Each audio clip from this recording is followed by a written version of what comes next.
Welcome to the show. I'm your host, Dr. Mike Wall. You know, with changing times in the workplace and challenges around mental health, physical health, and even ergonomics in home offices, companies are looking for solutions to keep their workforces healthy. So today we're going to talk to two business leaders who have embraced wellness. The first is Mr. Paul McCloskey, who is a senior leader with an offshore oil and gas company here in Newfoundland and Labrador. And in the second half of the show, we're going to talk with Veronica Marsden, founder of TriFit, which is one of Canada's largest corporate wellness companies. Now, Paul spent his career in the oil and gas industry, and during his tenure here in Newfoundland and Labrador, he had a strong focus on creating a culture of health in his workplace, both onshore and offshore. This led to improved safety performance and overall well-being for his team.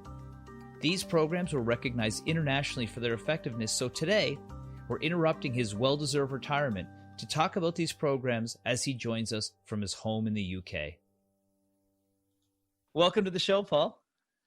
Hey, Mike, it's great to be here, and thank you for inviting me. Yeah, well, it's been quite a while since we've seen each other, but I think that one of the things we're talking about today that's important is corporate wellness, but from a leadership perspective, since I've known you, you've always been pretty healthy. It's been an important part of your life. How did health play a part in being able to manage your career? Yeah, it's kind of interesting, Mike. In my youth, I consider myself something of an athlete, and I always took exercise, very seriously. When I started work in the oil industry in the late 70s, I started off working offshore, and that was quite physically demanding, and it's certainly an environment where you need to be on your game. It is inherently challenging and can be dangerous. And I think, being sort of physically in good condition, but also being alert and, mentally at the top of your powers was really important. There was no scope ever for complacency. And so as that went along, you moved through the ranks, obviously. And when I met you, you were at the head of an organization here in St. John's. And that was sort of part of your daily routine. You made time for that, even though I think that you probably had as good of excuse as anybody to avoid, other activities that won't work. Yeah. I'll admit, in my, as I moved through to more significant leadership positions, the challenge, if anything, became greater because while you're not under physical stress, you're under mental and emotional stress, and a lot of is expected of you. I think it's rare that you're not on duty, and I found myself having to, travel extensively with the job, and I found that having an exercise routine and some kind of dietary program helped me, because traveling to Calgary, 3.5 hours time difference, waiting for my breakfast, I'll go to the gym and work out for an hour. And as hard as that was, I always felt better for it. And it got the blood flowing, got me sort of mentally into the day. And really, it became a matter of establishing good life habits. I'm really good at establishing bad habits, but, establishing good habits are really important. And I think that for a time I became slightly preoccupied with diet, but then as I started to understand, more about what I was eating and when, I was able to then put that to one side, and I kind of knew the right things to eat. And in terms of exercise, I knew the right kind of exercises for me, and I continued that through my working life, and now that I'm happily retired, I'm keeping that going. That's great. What are some of the things you're doing now? Well, I have a personal trainer and work out three sessions a week. I supplement that with golf and walking and doing jobs around the house, which can be surprisingly good exercise. And Alison and I, we plan our week so that we have a balanced diet through the week, which sounds a little, a little bit strange really, but we try and make sure that we have vegetarian meals as well as, meatitarian meals. Yeah, I got you. Actually, that brings you another point too, is that, your partner, Allison, she's very into health as well. How valuable is that when you're trying to balance the whole career and everything else, to have somebody at home that lives it? Yeah, Alison also, was very sporting in her youth, and she continues today. We both play golf and play tennis and walk, and she's also joining the training sessions. Is great, really, because I think let's face it, there are times when you don't really feel that today is the day to be doing your program, but if you've got somebody alongside you who's cajoling you, yeah, right. And we act as each other's support network.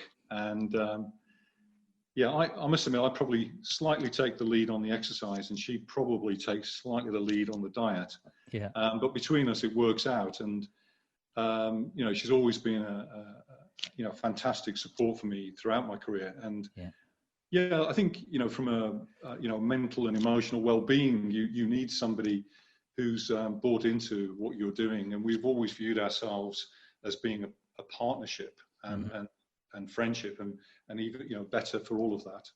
Yeah. Okay. So you said something that was really interesting. You said that at first you kind of really focused on things like diet and exercise, and then you kind of understood it. You came from a safety world, it being a heavy industry. That's unconscious competence. So they sometimes say that safety is like, there's unconscious incompetence where people don't know what they're doing, and then they become consciously incompetent. They're aware they're doing it wrong, and then they become consciously competent, which takes a bunch of effort, but they do it right. And before long, it becomes second nature. How did that process evolve for you? Because I think some people get frustrated that they don't understand it day one. Well, I think, it started with, we're very clear in terms of, our personal objectives, where we wanted to get to. Mm-hmm. So we wanted to be healthy, we wanted to be fit. And frankly, through our lives, we've traveled around the world. We've lived in lots of different environments. And we wanted to be able to continue to be as active as that in retirement. Mm-hmm. I'd hate to, there's so many stories you hear of people who've worked all their lives, retired, and then, in a very short time become ill and then can't enjoy all those things they've been putting off. Mm-hmm. So we're very clear about our personal objectives. We wanted to be healthy, wanted to be fit, and able to do the things and continue to do the things that we enjoyed. Mm-hmm. So I think that was the starting point for us. We both had very much sporting backgrounds, and so there was a kind of ethic around exercise and scheduling exercise, so that was part of it.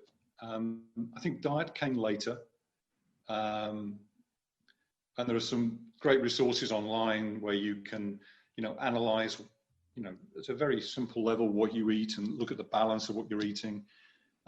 Frankly, that opened my eyes, and I started to change not only what I was eating, but when I was eating it. So it wasn't just a matter of calorie counting. It was looking at, the balance of protein and carbohydrates and fiber and everything else. Once I had a good understanding of that, I had a pretty good sense of what meals I could eat and maybe the treats I could have or shouldn't have, and was able to incorporate them. Then I think the next stage for me was around exercising in a manner which gave me better all-round workout. I think all of us can be guilty of doing the things in exercise or in life that we enjoy and neglecting everything else. And frankly, having a trainer, somebody who could work alongside and help me with my objectives, introduce me to different exercises, and kind of, as I walked through the door, kind of assess whether this was going to be a tough day or an easier day. That was really, really helpful. And I've got a kind of inventory now of workouts that I can call upon. Mm-hmm. And my personal trainer helps me both face-to-face, but through an online resource, mm-hmm. where I can go and basically look through a shopping list of exercise programs, and I can work different parts of my body, and I do that. And it sounds a bit geeky, actually, but in fact, there's a lot less. It's a lot less dogmatic and programmed than that. But I've got a lot of freedom in terms of how I go about putting my exercise and dietary programs together. That's great. And that's actually one of the things we've talked to Veronica Marsden about from TriFit, is that wellness and fitness and diet is much more accessible now. So those people that don't have access to, say, a personal trainer can go online and find a program that meets their needs, because technology is allowing that. And I guess that brings me to the next point, is that you obviously see the value in health and how it impacted your ability to perform the job. But the organization that you ran, you made sure that wellness was an important aspect of what the employees experienced by working there. Why was that such an important thing for you? Well, where I started right at the beginning in terms of talking about my career, the offshore industry, oil industry in general, is physically demanding, it's intellectually demanding, it's a tough environment. And you're always looking at ways you can improve not just your own performance, but your team's performance and your organization's performance, because frankly, there's so much at stake. And I mean, one of the things that we introduced during my tenure was to give people discounted access to fitness programs and fitness training. Because, I suppose the rationale is, if I believed it worked for me, then I would believe it would work for my team. Mm-hmm. And we also introduced somewhat more formal programs looking at some of the basics, like good lifting technique, or rigging techniques, which enable people to work more safely offshore, and having people look at the way they were structuring their work days to make sure that they were at their optimum when they were at the work phase. All of that, I believed, and I think the records would show it, led to an extremely good health and safety performance. And so it's something I'm proud of, and I hope that the team and members of the organization got benefit from that and are continuing that today. We'll be right back with Paul McCloskey as he talks about the value of wellness in the workplace.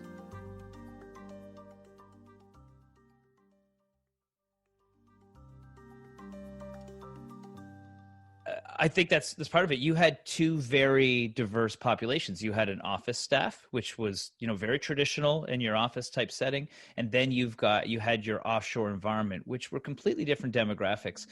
What were some of the benefits that you saw people sort of achieved in both the office and in the offshore? Well, I mean, I think in terms of, just general health and well-being, what you see is people who are able to perform their job to their optimum capacity all of the time. They don't get sick as much. Mm-hmm. And when they are at work, they're operating in an optimal condition. And as you would expect in any population, probably about a third of the people took that on, and it became very much a part of their lives. About a third kind of came in and out, and about a third kind of refuseniks. But that's okay. Certainly, I think as a leader, you start failing when you need to enforce programs. It's better to do, to introduce them, and then have people see the benefit for themselves. And certainly, I tried to lead by example, and perhaps that made a difference for some people. They saw that it wasn't just paying lip service to a program, but it was somebody who was, actively engaged in that program too. Because I think as a leader of an organization, you're always communicating. You're either communicating through what you say, what you do, and you're being observed. And I tend to believe that what you do and what you're observed doing are some of the most powerful sort of motivators for people in organizations. Right. That's a great point, because, I mean, how can somebody buy into a program that you might not necessarily be participating in yourself? So a lot of people that are watching or listening to this today, they may be looking at trying to engage their populations more. A lot of people are working remotely from home, and they're not able to have the same optics. What would you recommend to people, like how to start sort of changing this culture of health? Well, Mike, it's one of the positives about this crazy world we're in right now is that there's been an explosion in online resources. My personal trainer was telling me last week that he's now doing about 90% of his work online, which is extraordinary. And rather strangely, one of my son-in-laws is working for a technology company in Cambridge who are developing online counselling resources for the NHS, the National Health Service here. And they're selling not only to the NHS, but also to their services to private companies. So I think if companies are so minded, they can find expert help online, and they can tailor the offering to what they're looking for in their organization, given their organization's demographics and the challenges of the environment they're working in. Okay, so that's actually another good point, is that you said that for the offshore, you were looking at things like manual handling and proper lifting techniques to avoid injuries. And in the office, you had maybe more exercise and diet. How does sometimes catering the offering help engage the population? Well, I think it's the same of anything in life. You know, where you see relevance to you as an individual or to your family, you're going to be more engaged. And I think were I to have any criticism of the kind of wellness industry, because it is an industry, sometimes people are turned off by what they see a kind of evangelical approach to it, and that it's being pushed down their throats. It shouldn't be seen that way at all. I think it should be very much user-led and demand-led and need-led. So if you've got an organization with a specific challenge or a specific set of requirements, you will be able to find what you need out there without question. Mm-hmm. Well, that's great. And I think that's really the kind of message that people need. I think more than ever, it's going to be important for folks to take care of themselves. And I guess the last question, when you look about COVID for you, how do you think the whole pandemic has changed people's perception of their health status? Yeah, that's a really big question. Yeah. Certainly, the way it's affected the UK in the very early stages of our lockdown phase, people were being encouraged to stay at home, except for 1 hour a day where they could leave the house to exercise. A number of people have never exercised for an hour a day in their whole lives, but suddenly found that to escape the four walls of home, there was this opportunity to get out and enjoy it. And so many people I've spoken to now see exercise as very much a part of their lives. There's been an absolute explosion in cycling. The bike sales have gone through the roof. Yeah. Use of online exercise resources is absolutely booming. So it's a very difficult time. I think it's given people an opportunity to reflect on their lives and their priorities. And they're seeing that perhaps in their pursuit of work and the way they were living previously, some of the things that were important, like their health, like their mental well-being, were being sort of shoved aside. And now there's an opportunity for them to live fundamentally differently. And many have seized that, and it's heartening to see. And the other thing I think we saw here, and I'm not sure if it's true in Newfoundland as well, but there's really been an increase in community spirit and support. There are a number of people who were, because of their health, struggling to get out and to get food and other resources, and their neighbours have stepped in to help them. There's a real reinforced sense of community, which I think it would be great if we can hold on to that, because it would serve us all well in the future. No, that's right. And we've had that here in Newfoundland. Newfoundland is luckily one of the safest places on the planet right now. And that's been a lot to do with how diligent people have been to follow the public health guidelines, which is something we should be really proud of. But yeah, you should.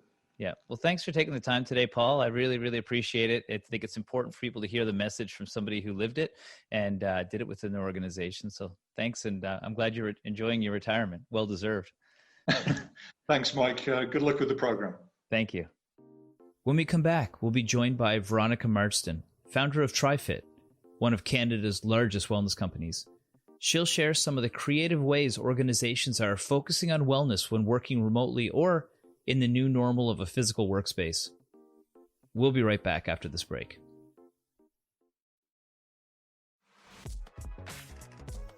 Hi, Veronica. Welcome to the show.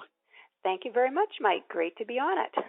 Well, we've worked together in the past, but I think it'd be nice for people to understand, what's your background in wellness and how did you get into the field of corporate wellness? Mm-hmm. Well, it goes back actually a few decades at this point. I have a kinesiology background, and I actually started my career at the YMCA in Ottawa. And I think it was around 1979, I had the opportunity to be part of a groundbreaking study funded by the federal government and conducted by the University of Toronto to evaluate the return of investment of workplace fitness programs. So I was actually hired to develop the program and to deliver the program. And it was a corporate fitness program for the experimental company. It was the Canada Life Assurance Company of Canada, and there was a control company, the North American Life. So at the and it was a very successful study, and the study demonstrated that there's a significant return on investment of workplace fitness and wellness programs, right from increased productivity to decreased absenteeism, increased engagement. So we're talking a long time ago. Right. And actually, at the end of the study, we had people from as far away as Japan that came to see the Canada Life program and to see, what had happened and how the results had been accrued. So at the conclusion of the study, I had the opportunity to stay on at Canada Life as their consultant. And then from there, I actually started TriFit with my business partner, Sue Pridham. So we're talking the early 80s at this point. And I've definitely seen a huge shift in trend in sort of where fitness and wellness has evolved from the early 80s, because in the early 80s, the employee demographic was quite different. It was much younger than it is today. And the focus was largely on physical fitness and recreational activities. And then as we saw more employees kind of enter the next stage of their lives, start families, we saw a priority shift to, I'd sort of say, kind of a more holistic approach to fitness and wellness. So all of a sudden, people were a little less active because they were juggling family and work. And so weight management, healthy eating started to become much more of a focus because people just simply did not have as much time to devote to fitness. And then families sort of started to struggle a little bit with balancing work and family. So we saw, again, a bit more of an increased focus and demand on building personal resilience, stress management, work-life balance so that people could learn to cope with kind of literally whatever life threw their way. So over the last few decades, the wellness field really has continually evolved, not only to include fitness and healthy eating, but also mental health, and now more than ever, financial well-being. And these are all factors, everything from healthy eating to physical fitness, building personal resilience, financial well-being. They're all really key factors that can impact overall health. And we've seen the change in health demographics, too. Not only did people's structure of their lives change, we've taken on more debt. When you say financial health, we've incurred more stress, and obesity rates are increasing as well. Exactly. So they're all interrelated. You can't sort of separate, one of these factors more than another. They all play, and they're all interrelated. So, for example, if there's a really strong correlation between physical fitness and mental health. So we know that people that are physically active are less likely to suffer from mental health issues, depression, anxiety. And so there's clearly an interrelationship between all of these factors. And, of course, COVID hasn't helped as well. Actually, that's a good point. So how has wellness and corporate wellness changed since the pandemic, where people are working more from home and sort of less centralized? Yeah, well, wellness has definitely changed. And I'd literally have to say overnight. I mean, we manage about 30 fitness facilities across Canada. And, literally, they all shut down within a week of each other. So overnight, all of a sudden, people are cut off from their fitness lifeline, their wellness support. So priorities had to shift extremely quickly once the pandemic was declared. And I have to say that I think most organizations that are in this space did a really good job or have done a really good job in shifting from delivering programs on site to delivering them virtually. So that's been really interesting. I think we're seeing a much greater acceptance of virtual support, everything from psychological counseling to telemedicine. And there's every indication that this virtual support, these virtual programs are here to stay. So I think that, even once employees start to go back to the office, and again, I think trends and the indications are that people will have an option of working part-time from home. But I think that even though there will again be some programs on site, I think that sort of combination of face-to-face, on-site support, complemented by virtual programs, is the way of the future. I don't think there's any going back to all on-site, face-to-face support. Well, there's a convenience factor to it. I've had a workout partner that we went to the gym every morning, bright and early, 6 a.m., and we started doing video workouts together, and we missed significantly less, and we were able to work out longer because we had more time, and we were still saving time from heading to the gym. So there's a lot of positives, and one of the interesting things that we found, and I can give one company as an example. We do a lot of work with Campbell's, and we actually manage their on-site fitness center at their head office in Mississauga. And it's a small facility, a small group of employees, and so we very quickly, as with all of our other programs, we went virtual. And where we used to see maybe 8 or 10 people in a fitness class, in an on-site class, all of a sudden we were seeing 30 people in a class.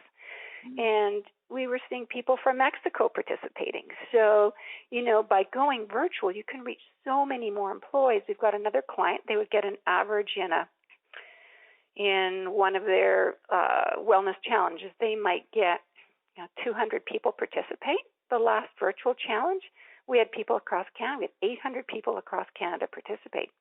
So when you look at, the impact that we're able to have by very quickly transitioning our programs to a virtual platform, I think it's really had just a huge impact.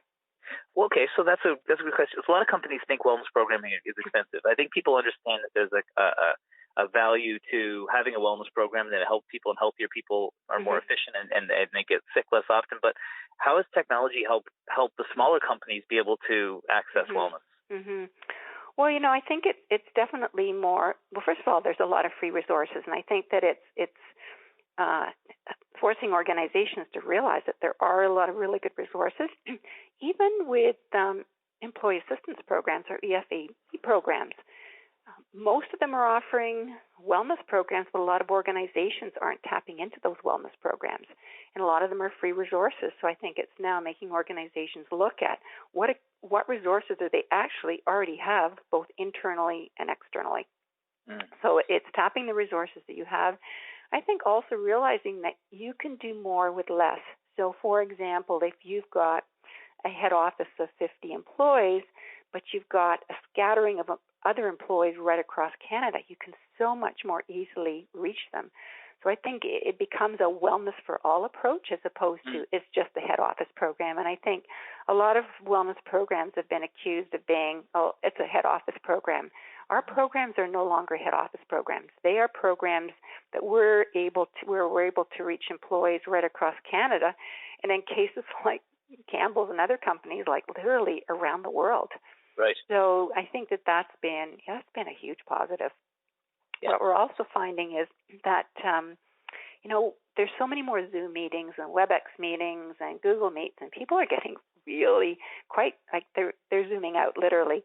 And so what we're being asked to do, and this is happening literally at Medicines Health Group, is we're being asked to come into senior leadership team meetings, into town halls, and we start the meetings with a stretch break or a mindfulness break or a little meditation session to give people a break and really help them to realize the importance of taking a break. I think people are spending way too long sitting in front of computers. I mean, we don't have the person in the cubicle next to us. We don't have to kind of walk a floor down or whatever to go to the coffee station. Everything's right there. So we tend to sit more. And I think, while we're doing these things, like starting off meetings or taking a break in a meeting and just standing and stretching for 3 minutes or doing some light, walking on the spot and bending your knees, making people realize the importance of taking the break. And I think that's, how we can also be supporting organizations. They're such simple things to do. Well, are there different challenges popping up now where people's work environment is different? Are you seeing more soft tissue injuries? Are you seeing more psychological stress? Exactly. Well, one of the things that we're finding is it's particularly important is, and we're doing this as well, is kind of the virtual home office ergonomic sessions, because not only are people working from, they could be working anywhere. They could be working in a bedroom. We know a lot of people are working from couches because there is no desk in the home, or they've got a large family or family, and they're literally going or taking their laptops from room to room trying to find a quiet spot.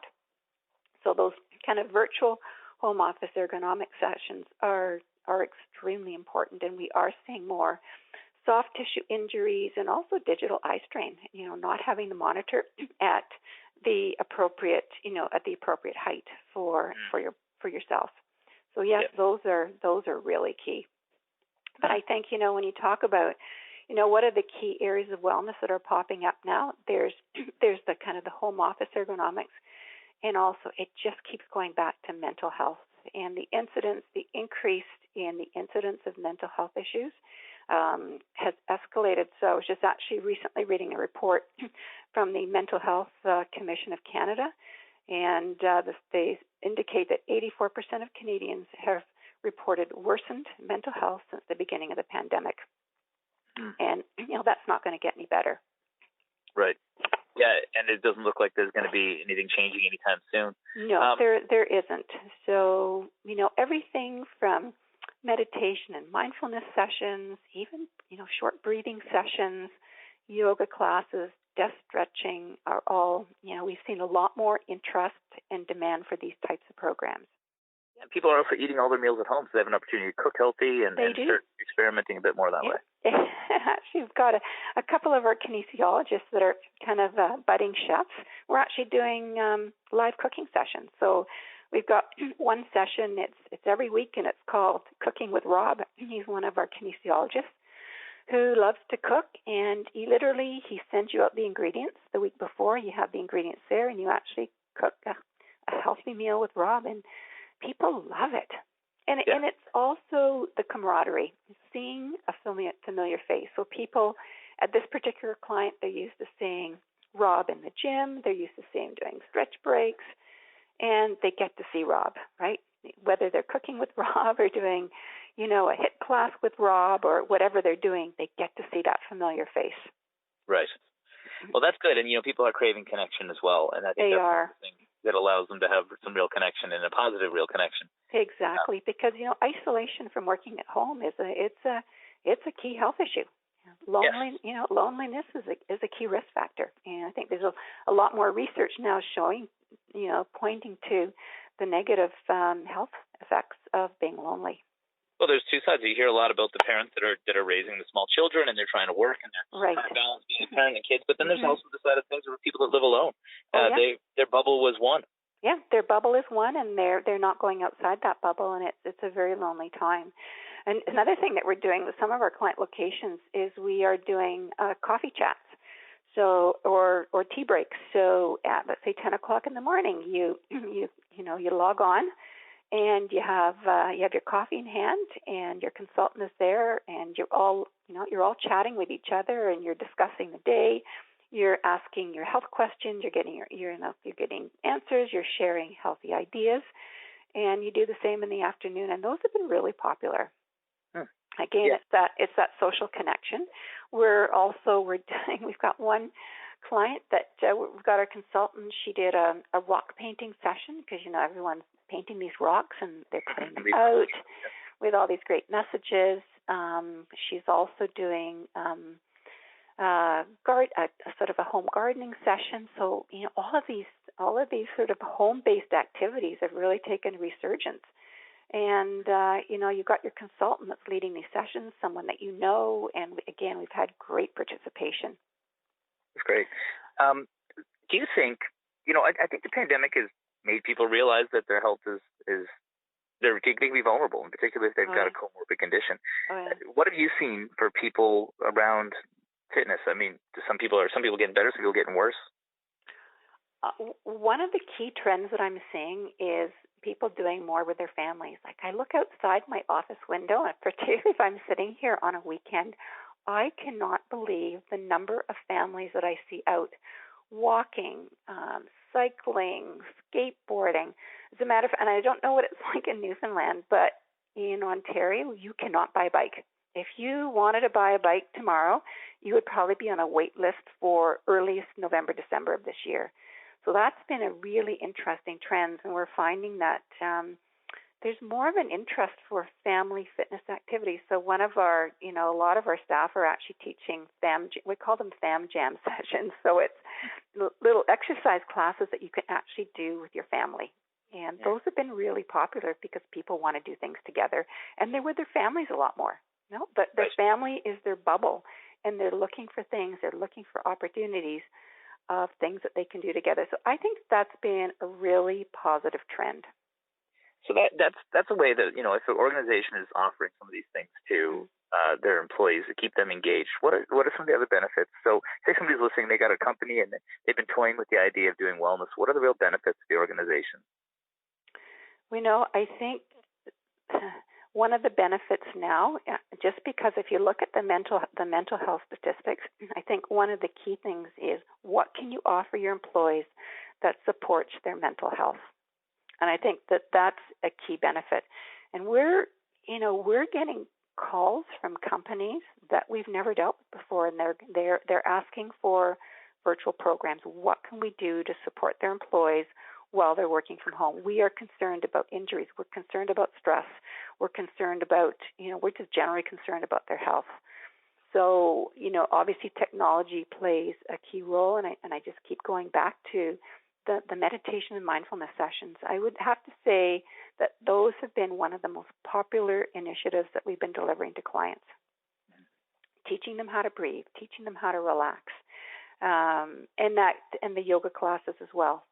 Those have been particularly key. Yeah, I think it's a really valuable time for people to find a happy medium now, adjust to a new schedule, and if there's any time for them to start adopting good, healthy habits, this might have a bit more time because they aren't out and about as much. They are not, no. And they're not, again, they're not going out to restaurants. They're not taking their families out to restaurants. So, the healthy recipes, the cooking sessions, again, research shows that if you're eating a healthy diet, then that helps with managing stress and anxiety. Again, if you're more physically active, that helps with managing stress and anxiety.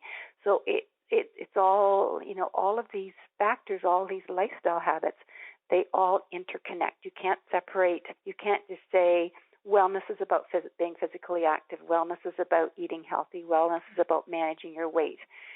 Wellness is so much more than that. It's the interconnection between all of the healthy habits that you adopt and how that can positively impact your health long term. Right. I see that all the time. I see people that are very physically fit but have no balance in their life because that is what they're obsessed with, or then there's people that are suffering in other ways because their physical fitness is lower. And so that's really the point of the show, is to try and find create awareness around there should be balance. It's supposed to be realistic. You can do it at work. You can do it at home. You can bring your family into it. It has to be simple. It has to be sustainable, because we're going to be doing this for a long time. I don't think we're ever going to go back to the way we were. I think one of the other things that, and I haven't really spoken with many people about this, or clients, but a lot of our clients have or offer their employees fitness subsidies, like club subsidies. And I would be very interested to see how many organizations claw that benefit back and look at alternative ways to channel those resources into more virtual programs. Because a lot of people are not going to go back to a fitness club soon. And probably organizations don't want to foster that, because fitness clubs can be high risk. Yeah, and it's shocking when you only have a set of 10-pound dumbbells, how many exercises you can do. You realize you don't need a gym full of machines sometimes. You know what? You do not. No. A lot of organizations have that charge for their clubs.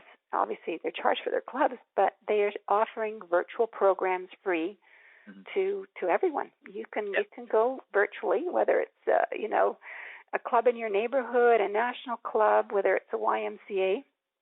They post a lot of really great workouts. They're live workouts online.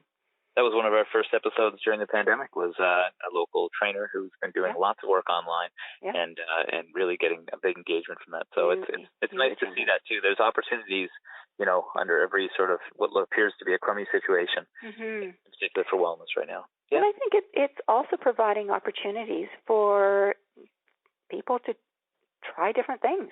Maybe you've never done yoga before. Maybe you've never done a HIIT class before. maybe your family's never done a class before, and here's an opportunity when there's so much. Maybe you've never cooked with Rob. So. Exactly. What a great opportunity to try all these things out, and start thinking about what would I like to do long term, even biking. Well, I think you made a huge point there. Some people are like, I think of yoga, for example. We had another show on yoga one time, and that can be intimidating for somebody to walk in a room and think that they've got to be a yoga master.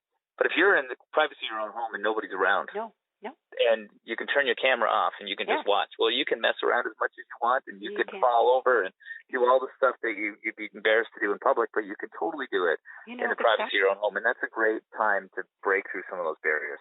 And does it matter what you wear? Literally, you can wear whatever you want. No one's looking at you. Yeah, no one's judging you. Literally, no one is judging you. So there's none of this. Well, I remember people way back when I started my career, people would say to me, "I'm going to join the gym, but I need to lose 5 pounds so I can look good in my shorts before I do that." Well, there isn't any of that anymore because no one needs to see you. No, God, I love it. No, that's perfect.